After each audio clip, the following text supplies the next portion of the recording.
Welcome to Live DAF, your online DAF Yomi Shir. Shalom Aleichem, welcome back to today's DAF, GITTEN Lamed Tes. We are on Lamed Ches Amud Beis, 2 lines from the bottom, Tashma.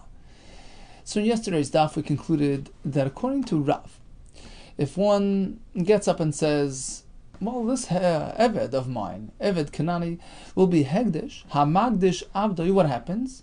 Says Rav, Yotza L'Cherus, he goes free. Why? And the Gemara explained, because Gufei Loi Kaddish, the actual Eved, well, he's not suitable for anything that the Hegdish has any use for, Mizbeach or building, maintenance. They have nothing from the actual body of the Eved. And in terms of Lidmei, sometimes you magdish something in terms of its monetary value, like a behema tmeya. There's no purpose or use for hegdish with a behema tmeya, but they can take it and sell it. So they have that monetary benefit and gain from the item. But he didn't say that. He said this Eved is Kaddish. Therefore, says Rav, rather than assuming he meant something different than he actually said, let's assume that he wants him to go free, to become part of the Jewish nation. Am Kaddish Ka'amar. So when he said you're Hegdish, he meant you're going up in stature. You're becoming part of the Jewish nation. You're going free.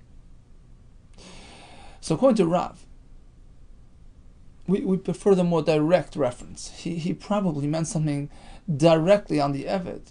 You're going to be Kaddish, meaning you're free to join the Am Kaddish, rather than assuming he meant something, indirect, that the Hegdish will take you and be able to sell you and have that monetary benefit, which is sort of an indirect benefit. So rather than do something indirect, we assume he meant something regarding the actual Eved, and in this case, Lehave Am Kaddish Ka'amar, join Am Yisrael and go free. That was Rav's opinion. Now we're going to ask a kasha on Rav. Tashma, 2 lines from the bottom. Come and listen to this price. Hamagdish Avdoi Oisev Oichel. If one makes his Eved Hegdish, then the Eved himself can still earn his own living. Oisa, he earns v'oichel and supports himself. Shloi higdish el adamav. Because although the master was magdish the Eved, but not the actual Eved, l'damav, meaning that hegdish will take him and sell him. That's what they have from the Eved. Financial gain, financial benefit. So it's monetarily Kaddish, not actually Kaddish. Shalahigdish eladamav. Clearly, the Bryce is telling us that when you're Magdish and Eved, something happens. There's an aspect of Hegdish that's applied to the Eved.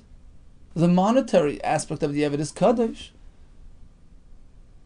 And this is inconsistent with Rav, who tells us that there's absolutely no aspect of Hegdish which is Chal on the Eved. Rather, he goes free, becomes Am Kaddish.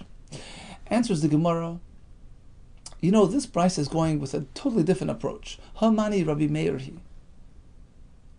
It's Shitas Rabbi Meir. Da Amar Ino da Moitzi Dvar Levatala. Rabbi Meir holds that, it's a story there with Erchen, right? So the Parsha of Erchen tells us that a person can commit, I'm going to give the erech of this and this person to the Beis Hamikdash. So there's a set system, a set value system in the Torah, so much and so much per person, as per age group and gender. What if he makes erech on a baby less than a month old, underage? There's no value for that in the Torah. There's no erech value. Says Rameir, you know what? Give the damim, the amount that theoretically such a child can fetch at the market if sold as a slave. That's called damim, actual value. Even though he said erechem, which is a set value set in the Torah, He didn't say damim, actual value, as per sold as slave. He says, Rabbi, you know what? A person who's magdish, who speaks about donating to hegdish, he wouldn't just speak and say his words for naught. So if it can't be actualized in one way, we apply it, slightly differently. Ultimately, he wants to give something to the Beis Hamikdash. Here as well, says the Gemara, the Bryce is following that approach, and therefore when he's magdish and eved, although it can't be the actual eved, Beis Hamikdash has no use for him, nor is it a reference to the monetary aspect of the eved. No, that's not what he meant. He said the eved should be kaddish. So what then did he mean? Well, according to Reb Meir, we assume he means something. So if it wasn't option A, the actual eved being kaddish, it wasn't option B, that hegdish gets the eved in terms of owning the financial, the monetary aspect of the eved so that it can sell the eved, that also didn't happen. That's not what he meant. That's not what he said. But he meant something. So let's go to option C, a brand new option that we're introducing now. You know what the owner meant? He meant like this: I have a nice eved worth 100,000 on the market. I am going to donate that. I'm going to match. I'm going to give that amount to the Beis Hamikdash. So he didn't mean to actually activate any kedusha in the eved itself. He didn't mean to give the eved to the Beis Hamikdash. He meant to say, I'm going to donate an amount equal to the value of this eved. That's what I'm going to give to the Beis Hamikdash. That's a totally new option which we haven't discussed until now. And that's consistent with Reb Meir, who says, well, if you can't accept the actual words that the man said, divert it, modify it, let it mean something. But Rav went on a different track. He went with the Shita of the Rabbanon. You don't necessarily have to modify. He said what he said. He meant what he said. And we prefer interpreting his words, that all he meant to say was that this Eved will join the Jewish nation, as we explained before. So again, this brisa, which seems to tell us that the owner has given something to the Beis Hamikdash, is Reb Meir's shita. A person wouldn't just speak for nothing. So true, we can't apply his words literally. The Eved is not kaddish at all. Not actual kedusha, gufay, not l'dmei, not in terms of the Beis Hamikdash owning him, in terms of his monetary aspect. None of that happens. Rather, the owner is committed. He obligated himself to give to the Beis Hamikdash a gift, an amount of money equal to the value of the Eved. That's all. Hachinami mistaber, says the Gemara in the second line. It appears that indeed our interpretation of this brisa is correct. That we divert, we reinterpret, we modify his commitment to make it work. The Tani Sefer, take a look at the next part of the brisa. Same thing happens if the owner is magdish himself. He says, I'm going to be kaddish. Same thing happens. There's no reason why he can't earn and use what he earns. Basically, he doesn't belong to the Beis Hamikdash just because he seemed to give himself away. Because once again, all he did was commit the monetary value of himself. Now, this works perfectly if it's going with Reb Meir or Shita, that who said, right, that although we can't accept what you said literally, but we sort of modify it to make it work. Shopper, then it works here as well. I'm not giving myself away, but whatever I'm worth on the open market, if I were to be sold as a slave, that amount I'm giving to the Beis Hamikdash.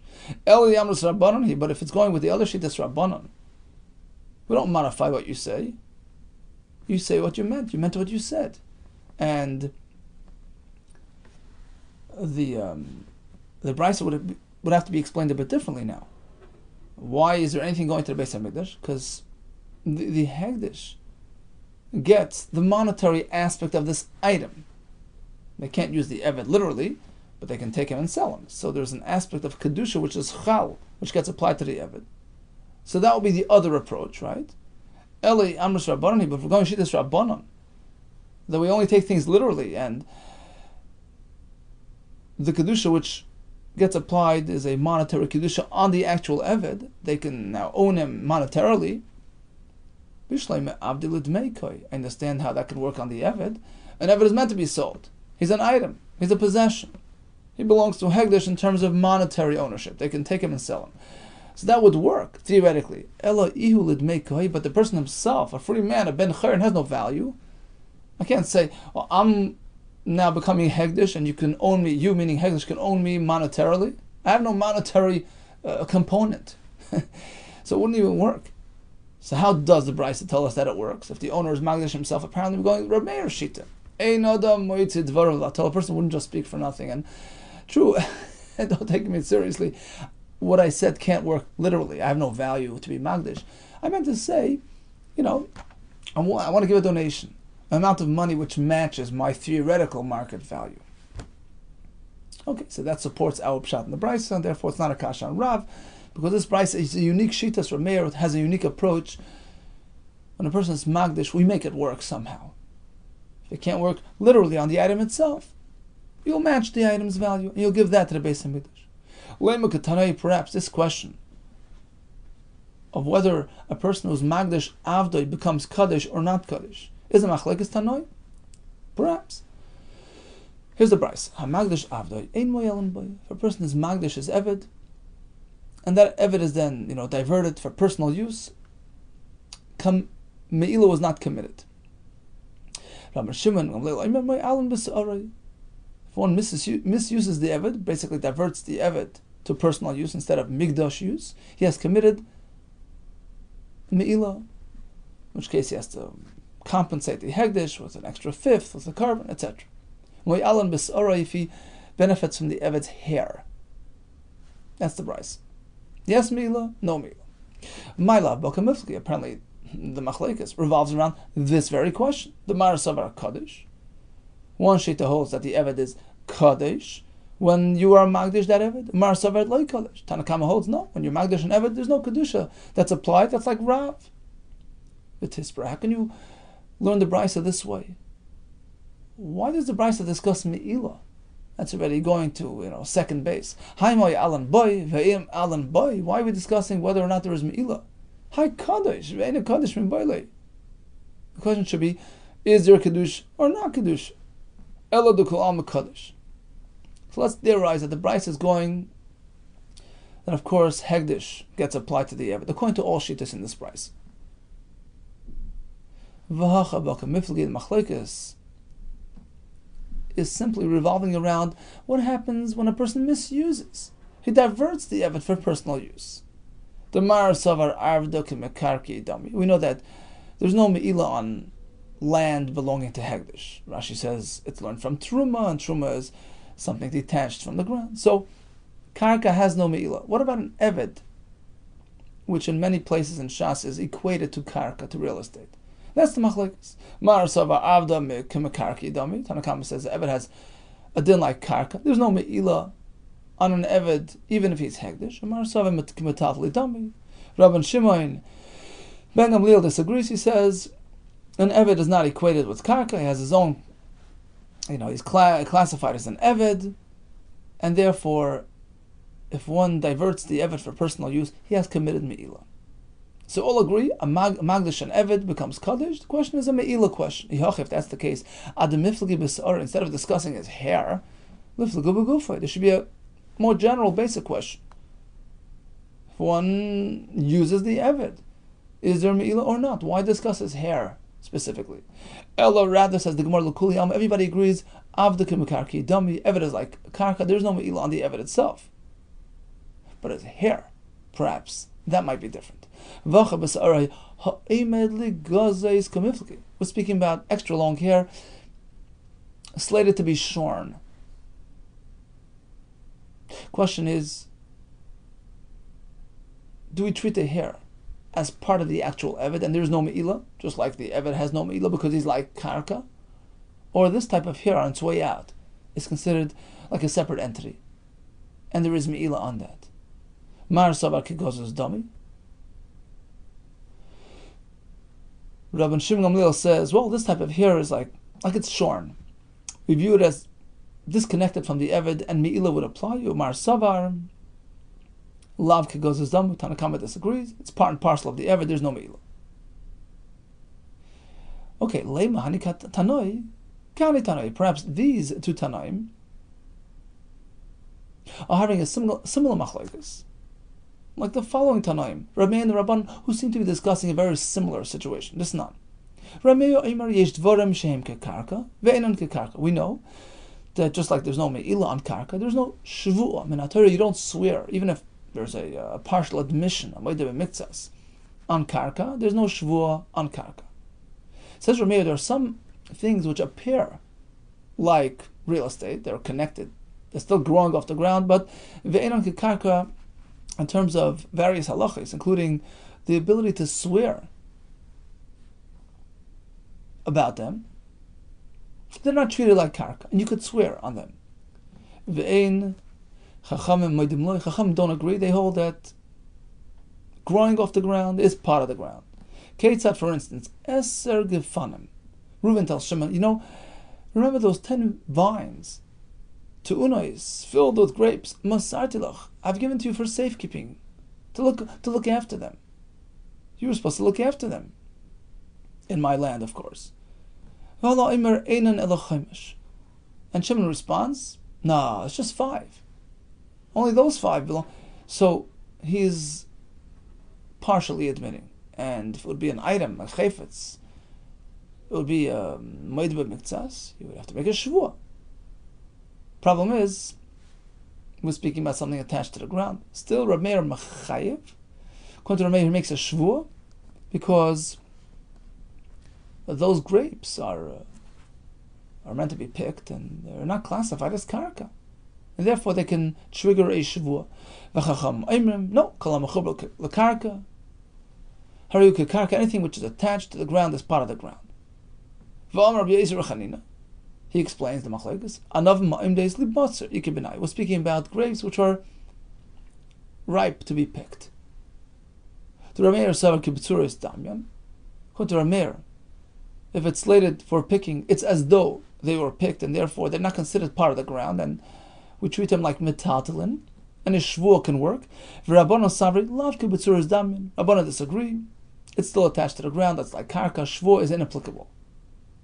So perhaps this machlekes by those grapes is pretty much a matchup to the machlekes before with the hair slated for removal. Is it part of the Eved or not part of the Eved? Responds the Gemara, no. Afilu Tamer Rab Meir. Perhaps in our case of the Eved's hair, even Rabbi Meir would agree it's part of the Eved and not considered a separate entity. You know why? Ad kan like Amar Meir Hassam. Perhaps it's only over there by the grapes where Meir says that it's considered separate. Ella ba'adavim, only by grapes, the kama the kaiman, because the longer they stay on the tree, kama the kaiman mikchash chishi, they spoil, they rot.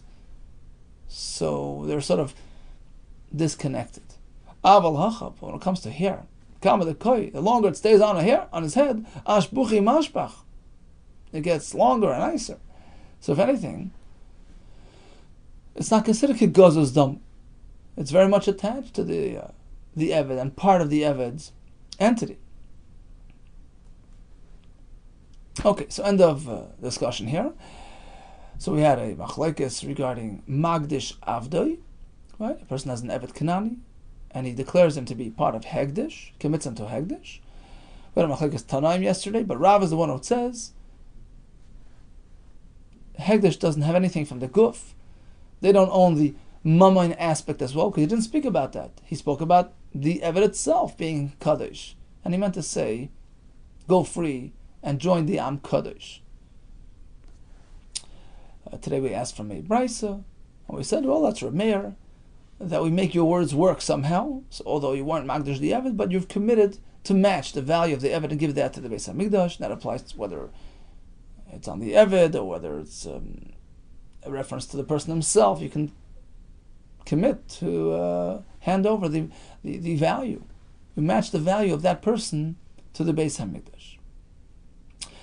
We had a brisa discussing Magdish, an Evet, what happens to his hair? The Gemara concludes that it would appear this Brisa is working with the Shita that a Magdish Avdei does become Kaddish, at least monetarily Kaddish. And there's a question regarding Me'ilah, because Me'ilah doesn't apply to Kaka. What about the Eved's hair? So we seem to have a machlekes in the case where the hair is extra long and slated for removal. Is it part of the Evet or not part of the Evet? First, we wanted to match it to another machlekes between Rabban and Rameh regarding grapes. Perhaps there's no connection. Perhaps even Rameh would agree, although grapes are considered disconnected because they're about to be picked, as opposed to hair, which can grow and prosper on the Eved's head. Continues the Gemara. Ki solik, Rabbi Yehuda bar Yosef. When Rabbi Yehuda bar Yosef went up to Eretz Yisrael, Omar, he related Lahishmaita, this halacha, the Rav of Rav. Now we're going back to the other Shita, Rav, who spoke about the other case of Mafkir Avdei. If one makes his Evet Hefker ownerless. So Rav told us yesterday, this is another example of Yotze L'Cheres, Hamafkir Avdei Yotze L'Cheres. He goes free. And the Gemara concluded later on that, of course, that only, addresses the monetary, the ownership of the Eved, in terms of the monetary ownership, but in terms of the Isser, the status that the Eved has. An Eved can marry a Shifcha, maidservant. He can't marry a Baschor, a regular Jewish girl, unless he goes free. So how do you address that aspect of the Eved? You have to give a get shichra, a special release document coming from the owner, which changes his status, and now he reverts to he develops into a Ben Yisrael. So you have to remember, this is very important for the next Gemara, every Eved has sort of two components to him. He's owned, he's considered a possession of his owner, right, monetarily. And then there's the Isser aspect, so to speak, the status aspect, the communal aspect. What status does he have in terms of marriage and community? An Eved is a totally different breed. And the only way he goes free and he loses that status and becomes a Yisrael is through a get shichr. Or we're going to see later perhaps through redemption. So there's the mamain, we'll call it the mamain aspect, monetary aspect, the ownership aspect, and the Isser aspect, the status aspect. So once again, Rav tells us, Mafkir Avdei, he gives up his monetary hold on the Eved. He goes L'Cheres, but of course, you have to revoke the Isser as well by giving a get shichr. So knowing that, let's go back to this story. Rabbi Yehuda bar Yosef went up to Eretz Yisrael, Amar Lahishmaita the Rav, so he related this halacha from Rav. Kamed Rabbi Yechanan to Rabbi Yechanan. Amar Leis, Rabbi Yechanan says, really? Amar Rav Hachi, the Rav really say that a person is Mafkir, is Eved, he goes free? Asks the Gemara, what do you mean? Why was Rabbi Yechanan wondering? V'hulay Amar Hachi?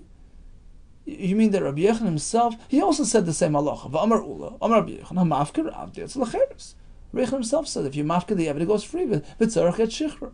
So why was he wondering if Rav really said it? Hachi Amar Lei. Just the opposite. He was pleased. When he heard Rabbi Yehuda bar Yosef quoting Rav, he said, really? Rav also said that? Hachi Amar Lei. Amar Rav Kavasi. Did Rav really say as I did? Perfect. Wow. Vigadamri. There's another version of what happened. Why was he wondering and asking? Because when Rav was quoted, it was sort of half a story. Mafkir Avdei Yotze L'Cheres. But they didn't conclude the halacha that he also needs to follow through with the get shichr, and that's important. And that's why Rav Yechanan responded in wonderment. Amar Le, he tells them, Amar Rav Tzarech et shichr. Do you mean to say? Right? He turned to Rav Yehuda bar Yosef. Do you mean to say that Rav did not require that he follows through with the get shichr? Rabbi Yechanan Tamei, and Rabbi Yechanan was consistent with his opinion that you need to get shichr on top of the hefker. You need to get shichr to conclude the process of release. Amar Ula Amar Rabbi Yechanan, Hamafker Avdei Yotze L'Cheres V'tzarech et shichr. Gufa, let's go back to the halacha. Amar Ula Amar Rabbi Yechanan, Hamafker Avdei Yotze L'Cheres. But you have to revoke the Isser aspect as well, and therefore V'tzarech et shichr. Asks the Gemara kasha. Eisvei Rab Abel Ula. Here comes a kasha to Ula. again, Ula just quoted Rabbi Yehuda. If you make your Evet hefker, so you lose the monetary aspect, you lose that aspect of ownership, but the Evet still needs a get shichra to release him from the Isser bondage. Here comes a kash. Ger shemes. If you have a ger who has no Yerushim, passes away. Ubiz bezu Yisrael nechasav, and Yisraelim come and sort of loot, take his possessions. Nobody there to be Yerush. V'hoyu ben avodim, and we have some slaves amongst his possessions, being doilim or being tanim, whether adults or children. Kanu atzmim leicherin. Who gets them? Nobody. They themselves acquire themselves, and they go free, basically. Right? If I'm an Eved, I'm now ownerless, so I sort of acquire myself. I'm free.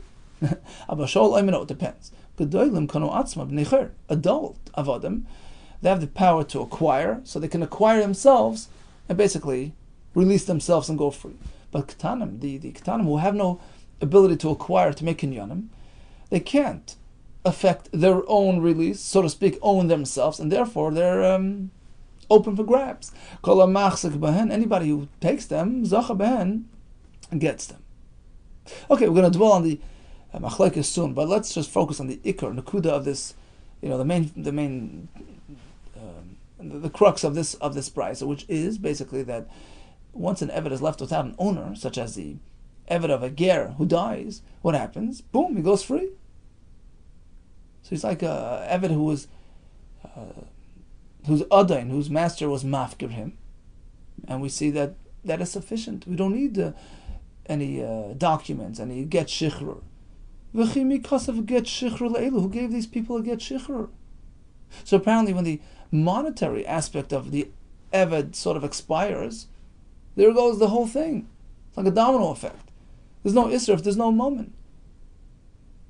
He's not classified as an eved if there's nobody owning him. This is the kasha to Ulo, who required a shtar shichrur to follow the hefker. Amar, so Ula responds, Domi Haimram, the Rabbanan, very sharp. He says, it seems like this Chacham who asked this question, he appears like a person who never learned anything. Kedoloi Gamri, like a person who hasn't learned Shmaita Halacha. Basically, he negated the question, V'taimamai. What was so bad about the question? Meaning, how do we explain this brisa? Just because the owner died, how does the Eved now become mutter to marry a Bas Yisrael? What happened to the Isser? Amar Rav Nachman, because Ula holds, Avdei the ger ki ishtai. He's not worse than the ger's wife. And Rashi brings that we have Exeris Shava, we connect the Isha to the Eved, because in both places it says La. Because of La Seif increases, and by the Shifcha it says Nitan La. So bottom line is, during the owner's lifetime, we say Hefker is not enough to make him totally free. Okay, there's a double-pronged process, but there's no owner alive. It's no worse than a wife whose husband passed away. It's over, it's gone. She's free to go. So the Eved of a ger is like the wife of a ger. Just like the wife of a ger. Once she passes away, she leaves without a get. There's no owner, there's no husband. Same thing with his slaves. So he made that distinction between just a mafkir avda during one's lifetime, where I'm giving up ownership, but the isser I still have to address through a get shichrur. Whereas if the owner totally disappears, is a non-entity, he's not alive, then there's no aspect of slavery remaining behind at all. The Eved goes free. Asks the Gemara, if that's the case, the owner passing away releases the Eved, Afil Yisrael Nami. So even if he's a regular Yisrael owner who has kids, once the owner dies, there goes the Eved. No, big difference, because it gets transferred to his kids. Now the kids own the Eved. Amakra visnachaltam oislam uvnechem acharechem l'rashas achuza. Right, the slave that you own gets transferred to your kids. Says the Gemara Yachi. Well, if that's the case, then if that's the way you understand it, then hamafkir avdu yumeis nami. Suppose a Yisrael owns an Eved Kanani and makes him hefker. So he gives up on the monetary aspect of the Eved, so to speak, and then he passes away. The owner does. So that should release him totally. Because the reason why typically it doesn't release him, the death of the owner, because there are kids that are taking over. But here, the kids are no longer being yerished that Eved, because that Eved was sort of given up by their father. He was already mafka the Eved. He gave up the financial aspect of that Eved. So now when he passes away, everything should be terminated. Even the Isra aspect. Right? That's pretty much the build-up here, right? The mafkir avdoi michayim has to get shikhr, but if he passes away, let's say a ger passes away, there's nothing left.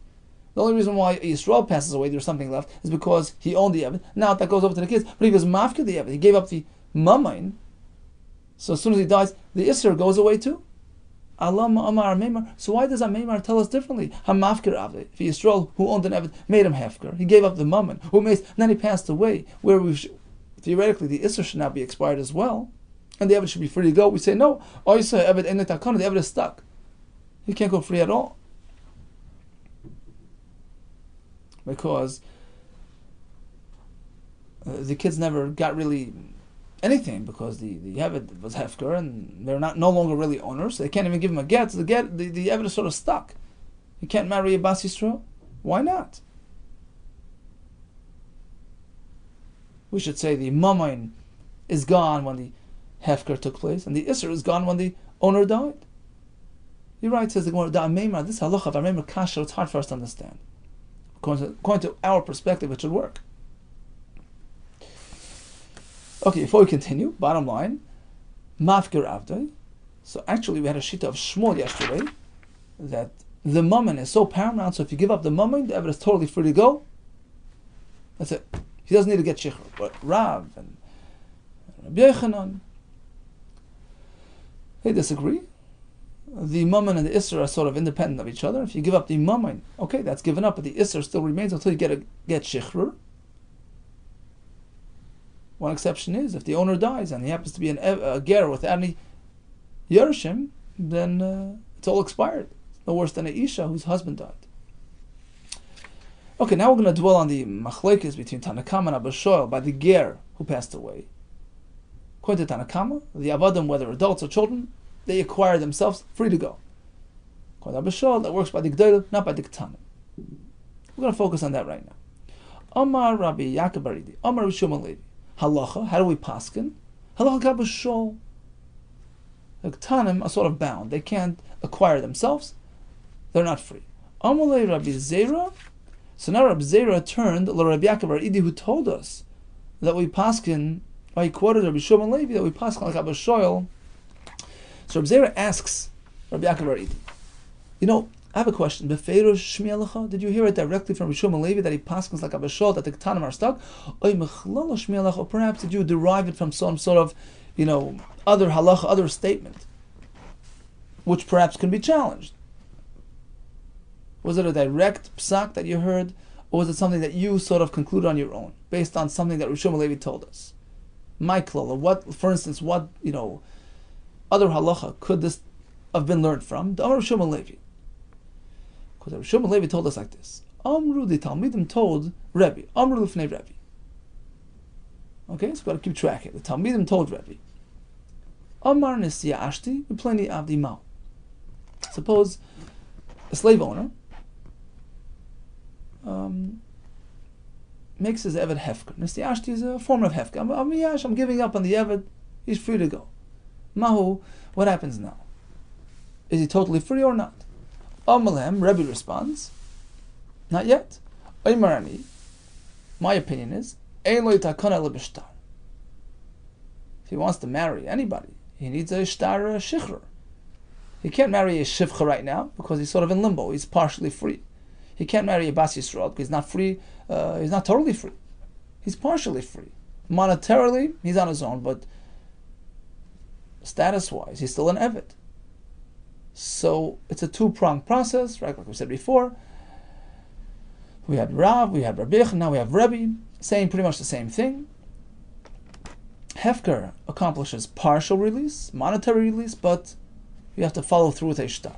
Rabbi Yehuda comes and explains, my time with Rabbi, why is Rabbi saying this? Gamar lo lamisha, because the Eved and the Shifcha are connected to a regular Jewish wife. Like we said before with Xer Shava, we say, Ma Isha b'shtar, just like a wife is only sent away with a shtar, a get. There's no monetary ownership there. It's all about status and Isser. Av Eved am b'shtar, the same thing happens to an Eved. If you want to be free, you must conclude the process by receiving a shtar shichrur. Okay? So that was the halacha presented by Rabbi. Rabbi Yehuda explained it. Fine. V'kadaikis mina. And the Gemara continues. Who's speaking now? This was Rabbi Zera having a conversation with Rabbi Yaakov Bar Idi, who sort of claimed that Rabbi Shimon Levi paskin like Abba Shol, that the ger who died, the Avadim Ktanim, are not free to go. Okay, so Rabbi Zera is continuing. How do you know that Rabbi Shimon Levi paskin like that? Was it a direct quote, or was it something that you derived from something else? For instance, this halacha, where Rabbi Shimon Levi presented the story with Rabbi, that complete freedom is only accomplished through a shtar, and Rabbi Yehuda explained it based on the brisa connected to the Isha, who can only leave with a get, and you're deriving from there, you're connecting further, you're exploring further. Ki Isha, that we connect an Eved to an Isha, right? Ma Isha Yisura, v'loy mamayna. Af Eved nami, Yisura v'loy mamayna. Which basically means like this. So, the first connection between Eved and Isha is the Isha only gains her release through a shtar, through a get. Same thing with Eved. If you want to be totally free, you need a shtar. And likewise, we know that an Isha, was free to go upon the death of her husband. She's on her own, free to remarry. Right? Because, after all, her status is not financial based, it's Isser based. She's bound to her husband, she's an Ish. So once there's no husband, her status expires. And likewise, if the master of an Eved passes away, same story. He goes free. There's no owner. His Isser expires. So we're going to say like this. Ma Isha Yisura v'leimamay. Just like when the Isha leaves her husband, for instance, when he passes away, she's free to go because her whole connection was an Isser-based connection, a status-based, not a financial-based connection. Af Eved Nami, likewise, by an Eved who wants to go free. For instance, if his master passes away, it only works if it's Isura, if his entire commitment, if he's bound by Isser, such as an Eved who's an adult, a Gadol, who can acquire his own financial self, so to speak. He can retrieve himself financially because he has that power to acquire himself. So all that's left is Isser. Well, if the ger died, his owner died, he's free to go. But not when it involves money. Meaning, for instance, the Eved who's a katan, who can't acquire himself. A katan has no power to acquire. So aside from being bound in terms of status, being labeled as a slave in terms of Isser, there's a moment aspect as well which he can't really get back. He can't really tap into. He can't acquire that for himself, so to speak. He can't be kind to himself. So owner's death will not help him much. Remember, it has to be similar to the wife whose husband passed away, where it's just an Isser issue, not a Mammon issue. And therefore, from here we see that Rabbi Shimon Levi, who was sort of the one who presented this halacha, will hold that even if the ger died, the ktanim are not free. Okay, says the Gemara, okay, so what's wrong if he got the conclusion from this story? Pretty nice analogy. Amalei, so Rabbi Zera says, I'll tell you what's wrong. Your correlation is not necessarily correct. Your conclusion isn't necessarily accurate. Adarabba, I understand we're comparing Eved to Isha, but just the opposite. Doik min al idach gisa. Let's go with a different track, the opposite direction. which will produce opposite results. Ma isha ben gdoila ben ktana. We're comparing Evet to Isha in their form of releasing, in form of going free, so to speak, becoming independent. Just like the Isha, whose husband dies, she's free to go whether she's a gdoila or whether she's a ktana. Husband's dead, she's gone. She's free. Av Evet nami ben gdoila ben katan. Same thing with Evet, whether he's a gdoila or a katan. If the owner is no longer here, Ger dies, he's totally free, without distinction, without making any chilukim between a gadol and a katan. So therefore, you had no right, so to speak, to derive from Shlomo Levi's halacha that he paskins like a b'shol, that the katan is not free to go. Just the opposite. Gadol and katan, same thing. Rabbi Yaakov Idi says, you're right, befeirosh shmieli. You know, I didn't have to conclude it from something else. It wasn't a derivation, it wasn't bichlala. I heard it from Rabbi Shlomo Levi directly.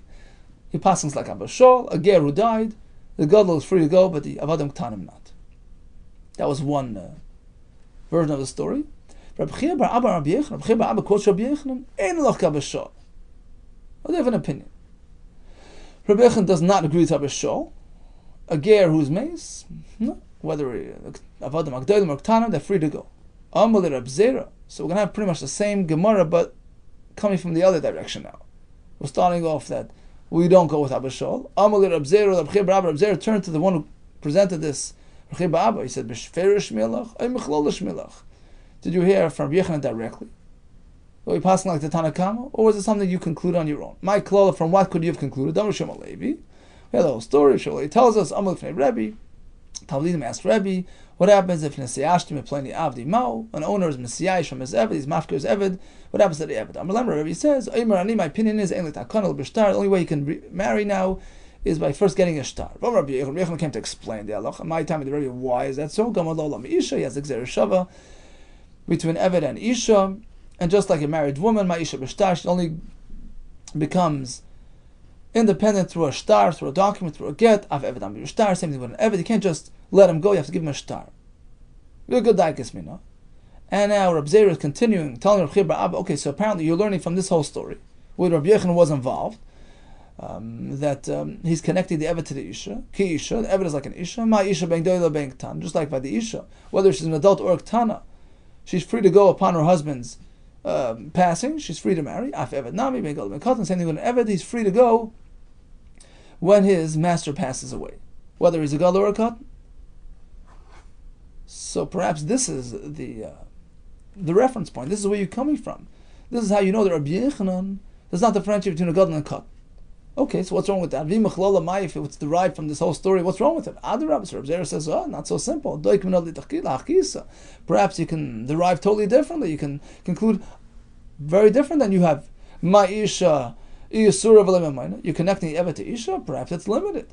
Perhaps just like by the Isha, it's only an Isser aspect, only an Isser issue. There's no Mamain aspect there. Likewise by the Evet. His master's passing can only help him regarding Isser, not Mammon. And the Evet Katan can't acquire himself. He doesn't have the Yad to become a self-owner. So perhaps the owner's passing doesn't help him much. So pretty much it's the same Gemara, but just totally the opposite. Amar le b'feirosh shmieli. So Rabbi Zera says, Rabbi Chia bar Abba says, actually, I heard it directly. Rabbi Yechanan, I know clearly that he paskin like Abba Shol. A ger shemeis only helps the gdoilim and not the avadim ktan. Okay, so let's stop for a second and recap. We have the concept of the mammon, we have the concept of the isser, two components of avdus ownership. What happens if a ger owned an eved and he passed away? Tanakama says all the avadim are free to go because there's no owner and there are no yarshim. Everything is expired. The Isser and the Mammon. Abba Shol says only G'daylim, but Ktanim don't have the Koyach to be Koyach themselves, so they're still bound to the Avdus state. How do we paskin? We have Rabbi Shlomo Levi who paskins like Tanakam, Rabbi Yechanan paskin like Abba Shol, and they both were clearly stated and not simply derived from other halachas. Omar, let's review what Rebbe told us a minute ago. Omar lahem. So Rebbe tells us, Talmidim, my opinion is, ein li takana ele b'shtar. The only way the Eved is free to marry is by first getting a shtar. Now the Gemara is understanding at this point that Rebbe is totally comparing an Eved's freedom to an Isha's change of status. Just like by the Isha, the only thing that allows her to remarry is the get. Likewise, the Eved needs a shtar shichra. But suppose an Eved would redeem himself by offering his master, monetary compensation, pidyon, redemption. That wouldn't allow him to go marry an Isha, a Yisraelis. That's a huge chiddush. That's what we figure at this point. Because Rabbi said, look, that if you use a different form of release, pidyon, redemption, by way of money, that doesn't allow him to marry a Bas Yisrael. Doesn't allow him to go free. Really, Vatani, we had a brisa yesterday where Rebbe clearly referenced pidyon as well. This was when a person was magdish the Eved, remember yesterday? So Rebbe said the Eved just, procures some funds and uses that to redeem himself. Because the administrator of Hegdish can do that. It says, look, he's selling the Eved to himself. So that's it's allowed. So clearly pidyon works. Rebbe today didn't mean any different. He didn't mean that theoretically the only way an Eved can go free is through shtar. He meant like this: oy bekesav, oy b'shtar. Yeah, there are two methods of releasing an Eved, completely and totally, either a shtar or by way of redemption. As opposed to our case, he meant just as a contrast, v'hai, as opposed to the case where the Adain was mafkir the Eved, relinquished ownership. He didn't get pidyon. He didn't get paid for the Eved. The Eved didn't exchange himself for money. The Adain released him, relinquished the monetary ownership. V'hai pakale kaspe, he just gave up the moment aspect of the Eved. That's not he hadn't undergone a release process. See the difference between hefker and pidyon. They both relate to the monetary aspect of the Eved, but in contrast to pidyon, where it's a true process, the Eved procured money and he's giving that money to his Adain to obtain his release. That works completely and totally, according to Rebbe. But hefker is different. I'm giving up. I'm letting go of that financial component, so to speak. That's not a true release process that he's going through, and that doesn't allow him to marry Bas Yisrael. However, if he uses a get shichra or a real pidyon process, that works. Ulafuki ma'itana, as opposed to the other tana, the sanya b'kshim e'imim shum rekiva, that only shtar really releases the Eved and allows him to marry Bas Yisrael, but not by way of redemption. Even true redemption, pidyon, doesn't work. Perhaps money can affect a complete release of a shifcha, like a release document does. Does it? No. So that's the parsha of Shifcha Charufa. So she was a maidservant, non-Jewish maidservant, who was partially released, meaning there was some money given on her behalf to her master to release her, and it only affected a partial release. And then somebody else comes and interacts with her as married, so there's a whole system, there's an asham penalty, etc., etc.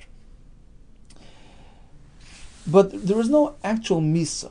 There's no death penalty involved because she's not really married. She can't be married to a regular Jewish man. She's not a Bas Yisrael. She's still partially a shivcha. And the pasuk continues. It says, she wasn't fully redeemed financially. And pasuk concludes with the words, pasha. She was not yet set free by way of a shtar. Apparently that's the clincher. You want to be free? What enables you to marry a Jewish man, or in the case of an Eved, marry a Jewish woman? Only document, only shtar. Money doesn't do the trick. The whole parsha sort of concludes and happens. Rashi says, Mikra ha-parsha, the happening of the parsha, the conclusion of the parsha, the clinch, the punchline is L'loy chavasha. It ends with the words L'loy chavasha, which indicates to us only a document, a get shichra, really affects a full release. But money doesn't do the trick. Even if somehow she procured funds and offered it to her master to release her, a pidyon doesn't work. It's not as effective as a shtar. And this is in full disagreement of Rebbe, who says, well, either the shtar method or the kesef method affects a total and complete release. So how do we paskin in this machlekes? That only shtar does the trick and not money. No, whether it's money or shtar, they both do the same thing. So Nachman Yitzchak bumps into a person by the name of the Rava Bar Sheilta, Davakoya Pischa, who's standing at the doorway of the Beit Tefillah of the Beis HaKnesses. Amalei, he asked him the same question. Halacha? Do we follow Reb Shimon? Or yen halacha? Or not? Amalei, he says, Ani ein halacha. I'll tell you the truth, I personally don't hold like Reb Shimon. You can use money or shtar to effect a full release. But, V'Rabbanan, the Chachamim, the Osram Mechayza, who came from Mechayza, Amri, they quoted as follows. They said like this, Amar Rab Zera, Mishmei Rav Nachman, halacha. Halacha does follow Reb Shimon. That is what I heard from them. But I went to verify it myself. When I went to Surah, and I met Reb Chir Amri, so I asked him, I heard about Reb Nachman, who paskan like Reb Shimon. Please give me the background information. Emily, tell me, easy, the actual gufa, the actual, account of the story was Rav Nachman. How exactly did that take place? He told me like this. It wasn't exactly as you think. Dahi Amsa, there was a certain maidservant, Dahava Marash, her owner was a shchimar, deathly ill. She came crying to him. She tells him, Ad Emas, tell me, how much longer am I going to be enslaved like this? How much longer is this woman herself going to be enslaved? Please, let me go. You're passing away anyway. Shokal kumse, so he took his cap, Shadaba, he threw it in her direction. He tells her, Zilkaniha, you know what, be kind to this cap, Vikni nafshich, and you acquire yourself, you go free. So the people came to Rav Nachman to ask him if it works. He tells them, worthless. Okay, that was his response. A cryptic response, which can be interpreted in many ways. Now, Mandachaza, the ones that were standing there, the observers figured one way. Savar, he figured, Mishum Dalach Reb Shimon. That really, it's a proper kinyan. Like kinyan chalipin, right? When you exchange something, I give you a cap, and you give me something else, like they do by the, kinyan of the chassan before the chassan. They give him a pen, and in exchange he commits himself to the marital commitments. So this cap was sort of a kinyan chalipin. So it really should work. It's like kesef, similar to kesef. Getting something, giving something, so it should really make her free. But the problem is we follow Reb Shimon Shita, who says that kesef doesn't affect the full release. That's what the observer figured and he interpreted. But it's incorrect. This whole the entire basis and grounds for interpreting Rav Nachman in this manner was incorrect. The truth is, the whole thing was worthless. It wasn't even a kinyan at all. I never got to first base. You know why? Because whose cap was being used? Typically, the koine offers his item. I offer you my pen. You pick up the pen. In exchange, you give me what I want. That's the way chalipin works. But here, whose item was it? Whose possession was it? Whose cap was it? It should have been the maidservant's. She should have offered him something. In exchange, he gives her her release, so to speak. But here it was the owner giving her his cap. It's worthless. And that's why it didn't work. Nothing to do with our discussion of how effective money is, how effective shtar is. It never got off the ground. It never worked to begin with. It wasn't a kinyan. Concludes the Gemara. Amar Rav Shmuel bar Achsai, Amar Rav Hamnuna Saba, Amar Rav Yitzchak bar Ashyan, Amar Rav Huna, Amar Rav Hamnuna, Halach Reb Shimon, that only shtar affects a full release. V'loy, the Gemara concludes it's incorrect. Ein halacha Reb Shimon. We don't pass like Reb Shimon.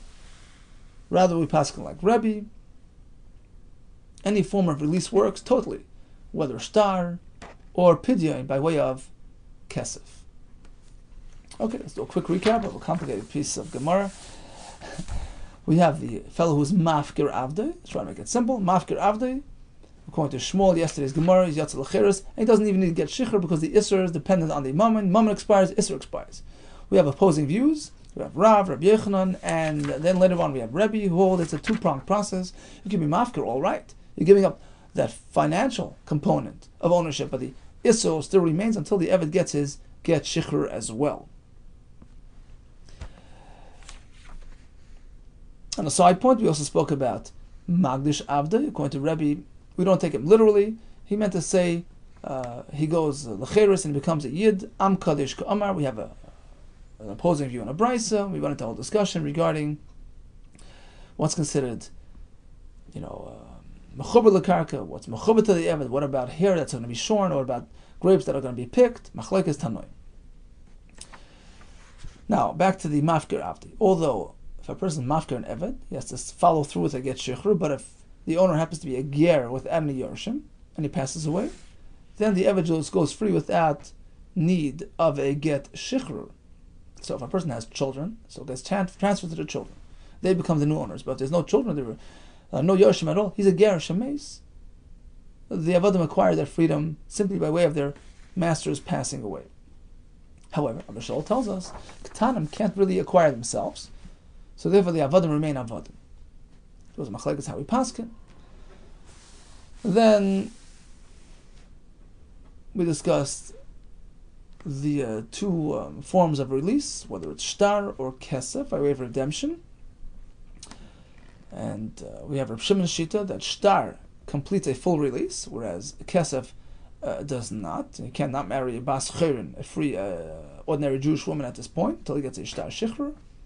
That was Reb Shimon's shita, disputed by the Chacham, by Rebbe, who hold whether it's kesef or shtar, they're both effective release methods. And that, in fact, is the conclusion of the Gemara, Ein Elach Reb Shimon, because we hold whether it's shtar or kesef, it affects a full shichr. All the best to you and Hatzlacha, Rab.